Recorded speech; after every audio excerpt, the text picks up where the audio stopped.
Pour la plupart d'entre nous, on a besoin de rentrer, retrouver son travail, retrouver son logement, retrouver sa famille. Plus les semaines passent, plus je me demande si je vais pouvoir rentrer au Canada.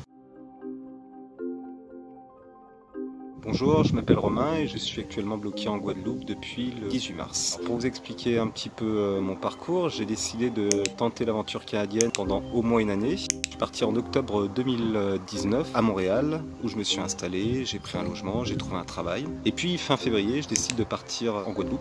Les vacances se passent très bien.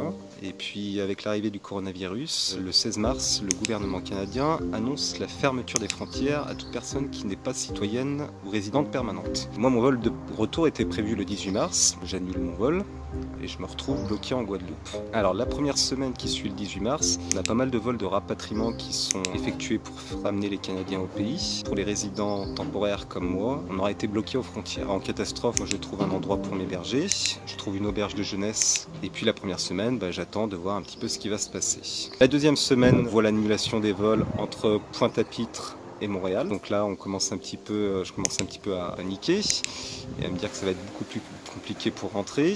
Entre-temps, les frontières ont été à nouveau ouvertes aux travailleurs temporaires, aux résidents temporaires, sous condition. Il faut justifier d'un motif essentiel pour pouvoir traverser la frontière. Je commence les démarches, d'une part auprès des ambassades pour expliquer ma situation, et puis sur un groupe via les réseaux sociaux pour essayer de répertorier toutes les personnes qui, comme moi, sont susceptibles d'être bloquées. Il s'avère qu'on est assez nombreux, puisqu'aujourd'hui je reçois tous les jours des demandes d'adhésion au groupe. On essaie de mutualiser les informations qu'on arrive à avoir. Pour les vols, au mois de juin, ils sont encore ouverts et on peut les réserver. Et ce qu'on craint, c'est qu'on nous fasse comme au mois de mai, c'est qu'on nous fasse prendre des billets d'avion et puis que du coup, on nous les annule quelques jours avant et du coup, on se retrouve avec ces fameux crédits, puisqu'on ne veut pas nous rembourser, on nous donne simplement des crédits pour des prochains vols. Les premiers retours de l'ambassade, c'est en gros passer par Paris, puisqu'il y a encore des vols entre Pointe-à-Pitre et Paris et Montréal. En discutant un petit peu avec les personnes qui sont dans mon cas, c'est pas une situation qu'on envisage. D'une part, il y a la question du financier, puisque plus de 700 € en plus de l'argent qu'on a déjà donné aux compagnies canadiennes pour pouvoir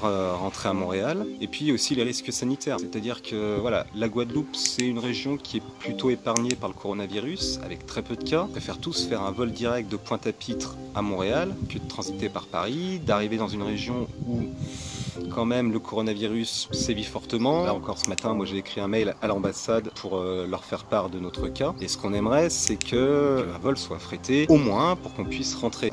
J'ai ma vie au Canada, j'ai toutes mes affaires, parce que là je suis en vacances, donc j'ai pas grand chose. J'ai simplement des affaires d'été, donc ça commence à devenir un petit peu compliqué pour moi aussi. Voilà, on est plusieurs comme ça, la question du financier se pose. Il faut payer les deux logements, celui du Canada et celui qui est ici. Je suis un peu déçu parce que du coup on s'est occupé des citoyens canadiens, ce qui est tout à fait normal. On laisse un peu sur le carreau ceux qui participent aussi à l'économie canadienne. Je paye des impôts au Canada. J'espère obtenir une autorisation du gouvernement pour pouvoir traverser la frontière et j'espère aussi obtenir un vol direct début juin.